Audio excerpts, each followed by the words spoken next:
Good morning student. அடுத்தது பார்த்தீங்கன்னாக்கா 8th lesson அழகு 8 சாப்டர் 8ல் பார்த்தீங்கன்னாக்கா நிதிநிலை அறிக்கை பகுப்பாய்வு. சரியா? ஃபினான்ஷியல் ஸ்டேட்மெண்ட் அனாலிசிஸ் அப்படிங்கிறாங்க. அதில் என்ன சொல்கிறாங்கன்னு சொல்லி பார்த்தீங்கன்னாக்கா தமிழ் மீடியம் பாருங்கள்.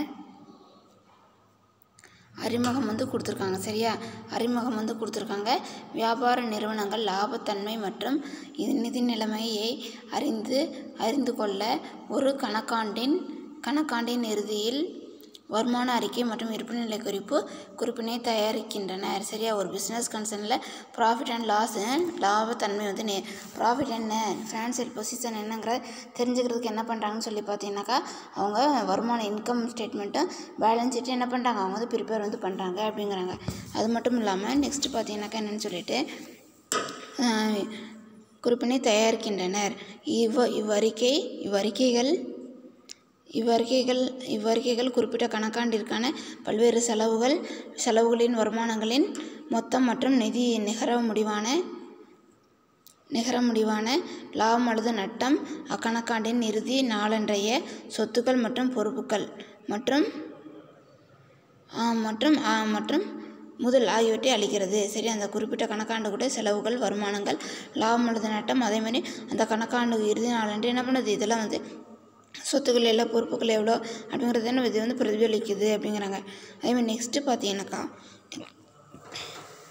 எனவே நிதிநிலை அறிக்கைகள் என்பது நிதிநிலை தகவல்களுக்கான ஆதாரமாகும். சரியா? ஃபினான்ஷியல் ஸ்டேட்மெண்ட்டுங்கிறது என்னன்னு சொல்லி பார்த்தீங்கன்னாக்கா ஃபினான்ஷியல் பொசிஷனுக்கான ஒரு எவிடன்ஸ் அப்படிங்கிறாங்க. இருந்த போதிலும் அறிக்கைகள் பல்வேறு இனங்களுக்கான தொடர் அல்லது இரண்டு நாள்களுக்கிடையில் இந்த இனங்களின் தொகைகளில் ஏற்படும் மாற்றத்திற்கான காரணங்களை அல்லது மாற்றங்களை ஏற்படும் விளைவுகளை தருவதில்லை. சரி, என்ன பண்ணுறதில்லைன்னு சொல்லி பார்த்தீங்கன்னா அந்த குறிப்பிட்ட காலத்துக்குரிய மாற்றங்களை என்ன பண்ணுறதில்லை, இது தரது கிடையாது அப்படிங்கிறாங்க. சரியா? தருவதில்லை.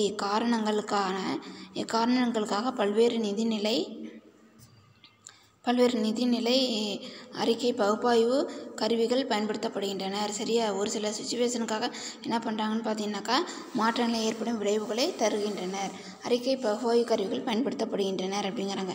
நிதிநிலை அறிக்கைகள். சரியா? ஃபினான்ஷியல் ஸ்டேட்மெண்ட் ஒரு கணக்காண்டின் இறுதியில் வியாபாரத்தின் இயக்க முடிவுகள் மற்றும் ஆப்ரேட்டிங் டிசிஷன் மற்றும் நிதிநிலையை அறிந்து கொள்ள ஆப்ரேட் எப்படி ஆகிறது அப்படிங்கிறத தெரிந்து கொள்ள தயாரிக்கப்படும் அறிக்கை நிதிநிலை அறிக்கை ஆகும். ஒரு பிஸ்னஸ் கன்சர்னோட ஒரு குறிப்பிட்ட காலத்தில் அதோட பொசிஷன் எப்படி இருக்குது, வியாபாரத்தின் இயக்க நிலை எப்படி இருக்குது. சரியா?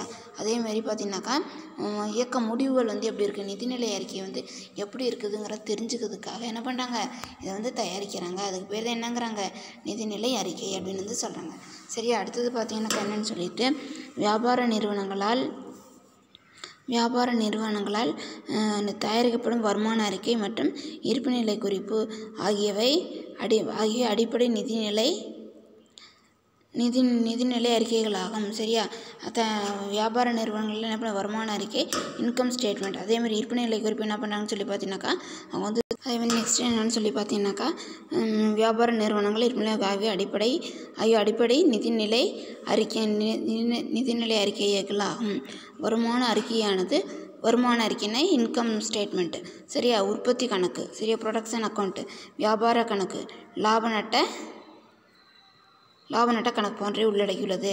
இன்கம் ஸ்டேட்மெண்ட் எதை கன்சிடர் பண்ணுதுன்னு சொல்லி பார்த்தீங்கன்னாக்கா எதை கன்சிடர் பண்ண ப்ரொடக்ஷனு, அதேமாதிரி ட்ரேடு, அதேமாதிரி பிஸ்னஸ். சரி, அதேமாதிரி ப்ராஃபிட் அண்ட் லாஸ் பேஸாக வச்சுருக்குதுங்கிறாங்க.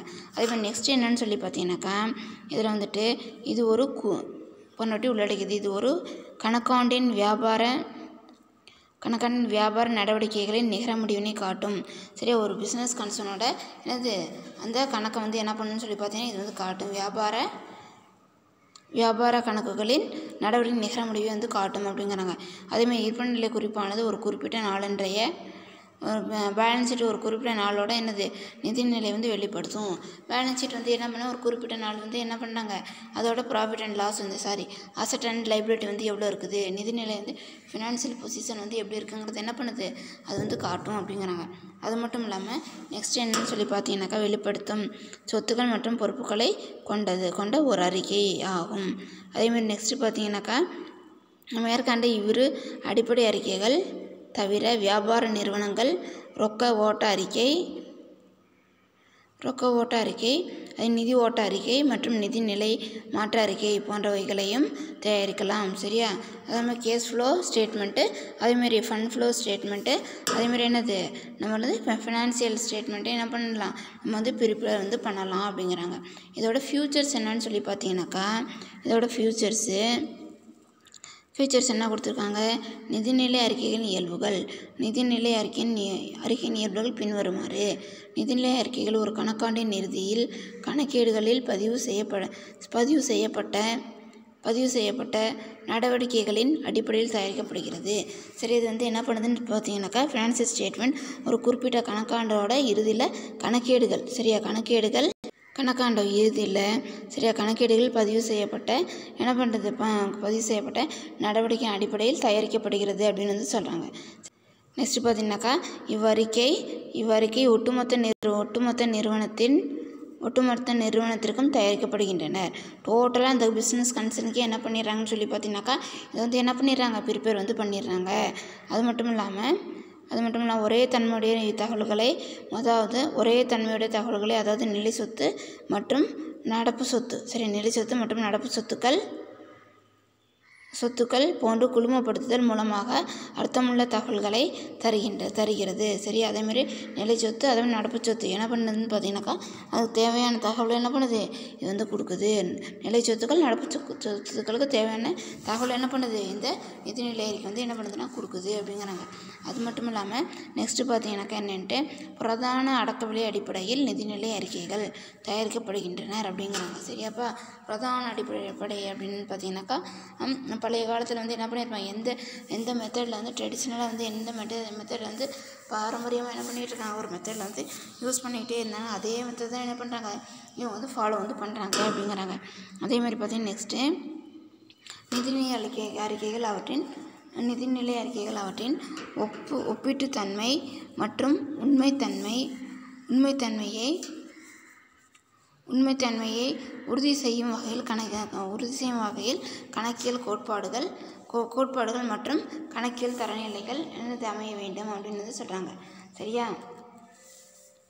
கணக்கியல் தரநிலைகளை என்ன பண்ணணும் அடிப்படையாக கொண்டு தயாரிக்கப்படுகின்றனர். சரியா? நிதிநிலை அறிக்கை அவற்றின் ஒப்பீட்டுத்தன்மை மற்றும் உண்மைத்தன்மை இது ரெண்டையும் வந்து என்ன பண்ணுறாங்க பேஸாக வச்சு என்ன பண்ணுறாங்கன்னு சொல்லி பார்த்தீங்கன்னாக்கா அக்கௌண்டிங் ஸ்டாண்டர்ட் என்ன பண்ணுறாங்கன்னு சொல்லி பார்த்தீங்கன்னாக்கா அவங்க ப்ரிப்பேர் வந்து பண்ணுறாங்க. அதேமாதிரி நிதிநிலை அறிக்கையானது சில நிகழ்வுகளில் என்ன ஆகும்னு சொல்லி நிகழ்வுகளில் தனிப்பட்ட முடிவுகளை உள்ளடக்கியதாகும். சரியா? தனிப்பட்ட முடிவுகள் என்ன இருக்குது இது வந்து உள்ளடக்கியிருக்குது அப்படிங்கிறாங்க.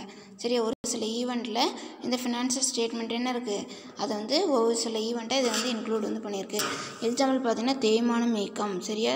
தேய்மானம் நீக்கும் முறை. சரியா? மற்றும் காப்பு சதவீதம் முடிவு செய்தல். அதேமாதிரி என்னன்னாக்கா ரிசர்வ் அண்டு என்னது சர்ப்ளஸ் அதை வந்து பெர்சன்டேஜ் வந்து கால்குலேட் வந்து பண்ணுறது. அதேமாதிரி நெக்ஸ்ட்டு பார்த்தீங்கன்னாக்கா என்னென்னு சொல்லிட்டு இதில் வந்துட்டு நிதிநிலை அறிக்கைகளின் முக்கியத்துவம்னு சொல்லி கொடுத்துருக்காங்க. நிதிநிலை அறிக்கை முக்கியத்துவம் நிதிநிலை அறிக்கைகள் வியாபார நிறுவனத்தின் இயக்க முடிவுகள் மற்றும்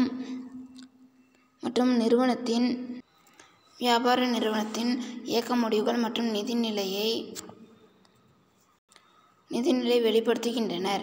பல்வேறு பயனீட்டாளர்களுக்கான நிதிநிலை அறிக்கைகளின் முக்கியத்துவம் என்ன பண்ணுது பின்வருமாறு அப்படின்னு கொடுத்துட்டாங்க. என்னென்ன நிதிநிலை அறிக்கையின் முக்கியத்துவம் என்னென்னு சொல்லி கொடுத்துருக்காங்க.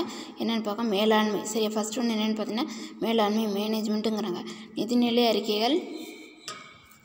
நிதிநிலை அறிக்கைகளானது முடிவுகளை எடுப்பதற்கும் மற்றும் பல்வேறு மேனேஜ்மெண்ட் வந்து ஃபினான்சியல் ஸ்டேட்மெண்ட் முடிவுகளை வந்து எடுக்கிறதுக்கும் அதேமாதிரி பார்த்தீங்கன்னாக்கா பல்வேறு துறைகளில் வணிக நடவடிக்கைகளை கட்டுப்படுத்துவதற்கும் தேவையான தகவல்களை தேவையான தகவல்களை என்ன பண்ணுது, மேலாண்மைக்கு தருகிறது. சரியா, நிதிநிலை அறிக்கை ஃபினான்ஷியல் ஸ்டேட்மெண்ட் வந்து அந்த முடிவு எடுக்கிறதுக்கு, முடிவுகளை எடுப்பதற்கும், அதே மாதிரி பல்வேறு துறைகளுக்கு வந்து என்ன நடவடிக்கைகளை கட்டுப்படுவதற்கும் தேவையான தகவலை வந்து இது வந்து கொடுக்குது.